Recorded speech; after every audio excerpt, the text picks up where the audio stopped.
मातृभूमि, तेरे चरणों में मैं पहले ही अपना मन अर्पित कर चुका हूँ। देश सेवा ही ईश्वर सेवा है, यह मानकर मैंने तेरी सेवा के माध्यम से ईश्वर की सेवा की है। हेलो दोस्तों, आपका बहुत बहुत स्वागत है हिस्टोरिया चैनल के एक और नए वीडियो में। विनायक दामोदर सावरकर, ये नाम किसी के लिए भी नया नहीं। ऊपर लिखित कथन सावरकर ने काला पानी की सज़ा के दौरान लिखा था। अंडमान की सेलुलर जेल दुनिया की सबसे खतरनाक जेल। सावरकर का जीवन कठिन संघर्ष से भरा हुआ रहा। आइए साथ मिलकर हिस्टोरिया चैनल पर जानते हैं उनके जीवन के कुछ रोचक किस्से। विनायक दामोदर सावरकर का जन्म 28 मई 1883 को नासिक जिले में हुआ। वे भारतीय स्वतंत्रता आंदोलन के अग्रिम सेनानी और प्रखर राष्ट्रवादी नेता थे। हिंदू राष्ट्रवाद की राजनीतिक विचारधारा हिंदुत्व को विकसित करने का बहुत बड़ा श्रेय सावरकर को जाता है। सावरकर हिंदुत्व का परचम गर्व से लहराने वाले मजबूत और सर्वोच्च आत्मविश्वास वाले स्वतंत्रता सेनानी थे, जिन्होंने हमेशा ही संपूर्ण स्वराज की मांग की। 12 साल की छोटी उम्र में ही उन्होंने अपने निडर होने का परिमाण दे दिया था। उस समय हिंदू मुस्लिम दंगों का दौर था। ऐसे ही एक हिंदू मुस्लिम दंगों में उन्होंने छात्रों की एक टोली का नेतृत्व किया। उन्होंने नारा लगाया, we vandalise the mosque to our hearts content. ये तो बस एक शुरुआत थी। उस छोटे से बालक में था एक महान क्रांतिकारी और एक बेबाक वक्ता। सावरकर ने अपनी आगे की पढ़ाई पुणे के फर्गॉसन कॉलेज से की, जिसके बाद वे स्कॉलरशिप पर लॉ पढ़ने इंग्लैंड गए। इंग्लैंड जाकर उन्होंने अपने साथ रहने वाले भारतीय दोस्तों को आज़ाद भारत के प्रति प्रेरित किया। 1909 में मॉर्ले मुंटो रिफॉर्म लागू कर दिया। इस एक्ट के आधार पर विधानसभाओं के लिए चुने जाने वाले भारतीयों की संख्या में कुछ बढ़ोतरी कर दी गई थी।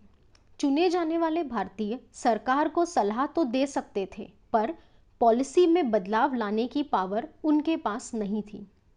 सावरकर के भाई गणेश सावरकर ने मॉर्ले मुंटो रिफॉर्म के खिलाफ शस्त्र विद्रोह का आयोजन किया। इस विद्रोह के दौरान अनंत लक्ष्मण कानरे नामक एक युवक ने नासिक के क्रूर कलेक्टर जैक्सन को गोली मार दी। जांच पड़ताल करने पर यह बात सामने आई कि जिस गोली से उनकी हत्या हुई थी वह विनायक सावरकर ने इंग्लैंड से भेजी थी।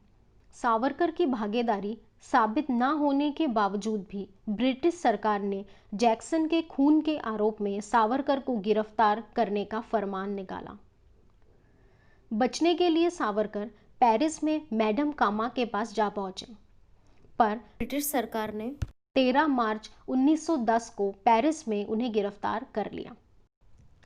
सावरकर को SS मैरियर नामक जहाज से इंडिया लाया जा रहा था और ये बात वो पहले से जानते थे। उन्होंने अपने खास दोस्तों को 8 जुलाई 1910 को मार्सिली के बंदरगाह पर आने को कहा। इसमें लाला हरदयाल और श्यामजी वर्मा शामिल थे।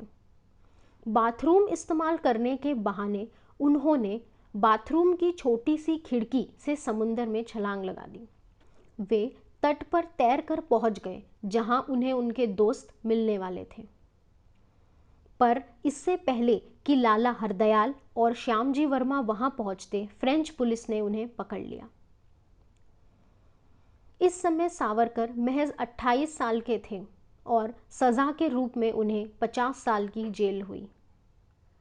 सजा हो जाने के बाद सावरकर ने एक आदर्श पति की तरह अपनी पत्नी को एक आशा भरा संदेश दिया।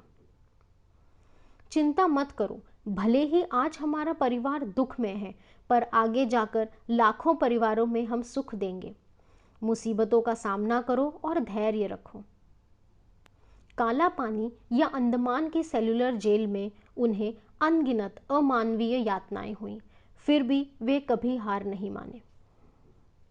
सावरकर को बैरक नंबर 7 की सेल नंबर 123 में रखा गया था। अपनी दिनचर्या बताते हुए सावरकर ने कहा, जमादार ने मुझे नहाने के लिए कहा। मैं काफी दिनों से नहीं नहाया हुआ था। शरीर पसीने से गंदा था।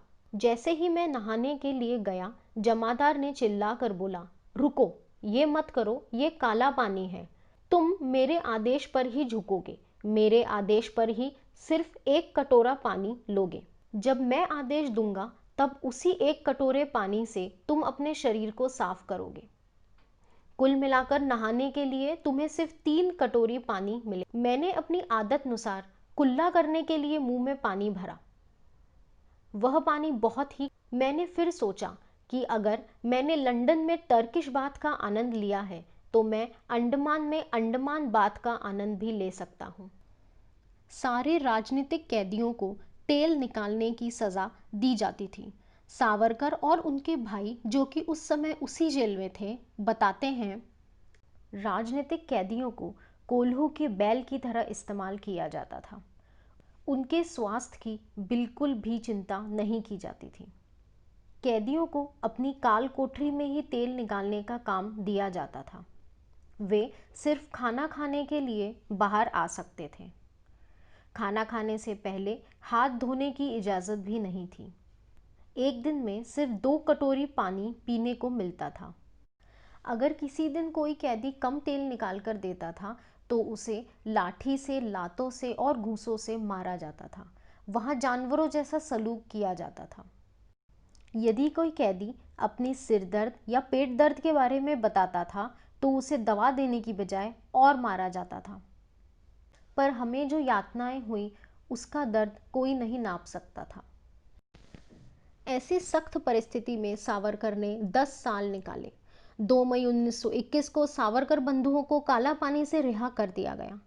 ब्रिटिश किंग जॉर्ज V के आदेश पर उन्हें 1924 तक रत्नागिरी की जेल में रखा गया और उन्हें 1937 तक राजनीति में भाग लेने से सख्त मनाही थी। इस दौरान उन्होंने रत्नागिरी में इसेंशियल्स ऑफ हिंदुत्व इन सिद्धांतों को लिखा। ये रत्नागिरी में बाबा साहेब अम्बेडकर, मोहनदास करमचंद गांधी जैसे प्रतिष्ठित लोगों से मिले। ऐसे ही लोगों में थे 19 साल के नाथूराम गोडसे। दूसरे विश्व युद्ध के कुछ साल पहले 1937 से 1943 के बीच सावरकर हिंदू महासभा के अध्यक्ष रहे। सभी राजनीति का हिंदूकरण और हिंदुत्व का मिलिट्रीकरण, ये नारा बार बार दोहराते रहे। उन्होंने भारत के हिंदुओं के लिए सैन्य प्रशिक्षण प्राप्त करने के बदले में ब्रिटिश का दूसरे विश्व युद्ध में साथ देने का निर्णय लिया। 30 जनवरी 1948 को महात्मा गांधी की मृत्यु हो गई। पुलिस ने नाथूराम गोडसे को बंदी बना लिया। नाथूराम गोडसे पुणे की एक पत्रिका अग्रणी हिंदू राष्ट्र के एडिटर थे। इस पत्रिका को सावरकर ने 15,000 की राशि से मदद करी थी। फिर क्या था, सावरकर को भी गांधी हत्या के मामले में शक से देखा जाने लगा। हालांकि उन्हीं के एक परिचित, जो कि बाद में सरकारी गवाह बन गए, उन्होंने बताया कि नाथूराम गोडसे और नारायण आप्टे गांधी हत्या के कुछ समय पहले ही सावरकर से मिले थे। उन्होंने बताया कि सावरकर ने कहा, यशस्वी होन ये, जिसका अर्थ था कि आप विजयी होकर आइए। पर कुछ ठोस सबूत न होने के कारण सावरकर को रिहा कर दिया गया। वे रिहा तो हो गए, पर बार बार सरकार और गांधी प्रेमी उन्हें परेशान करते रहे। 1 फरवरी 1966 को सावरकर ने दवाइयों, भोजन और पानी का त्याग कर दिया। इसे उन्होंने आत्मर्पण कहा। उन्होंने आत्महत्या नहीं, आत्मर्पण ये लेख लिखा। इस परिस्थिति में सावरकर का निधन 26 फरवरी 1966 को हो गया और एक चमकता सितारा डूब गया। विनायक दामोदर सावरकर, इनको अपनी वीरता के कारण वीर सावरकर कहा जाने लगा। हालांकि कुछ लोग कहते हैं कि ये उपाधि उन्हें पीके आत्रे ने दी। कुछ कहते हैं कि भगत सिंह ने उन्हें वीर का खिताब दिया। पर सही मायने में उन्हें वीर की उपाधि तो तभी मिल गई थी जब उन्होंने 12 साल की उम्र में एक आंदोलन छेड़ दिया था। अपने जीवन काल में वीर सावरकर ने कई सामाजिक सुधार कार्य भी किए। विक्रम संपत ने अपनी किताब Savarkar echoes from the forgotten past 1883-1924 में लिखा है कि कैसे सावरकर ने कहा कि हमें इन 7 बेड़ियों को तोड़ देना चाहिए। वेदोक्त बंदी, वैदिक साहित्य तक पहुंचने की विशिष्टता। व्यवसाय बंदी, किसी के जन्म के आधार पर किसी पेशे को जारी रखना। स्पर्श बंदी, छुआछूत की प्रथा। रोटी बांदी, अन्य जाति के लोगों के साथ भोजन ना करने के बंधन। बेटी बांदी, अंतरजातीय विवाह में रोक। समुद्र दांडी, विदेशी भूमि पर जाने के लिए समुद्र पार करने की मनाही। शुद्धि बंदी, हिंदू धर्म में पुनर्स्थापना पर रोक। विनायक दामोदर सावरकर ने अपने पूरे जीवन भर मातृभूमि को ईश्वर की तरह पूजा। वीर सावरकर के जीवन से हमें कष्ट सहकर भी हमेशा आगे बढ़ते रहने का जज्बा मिलता है।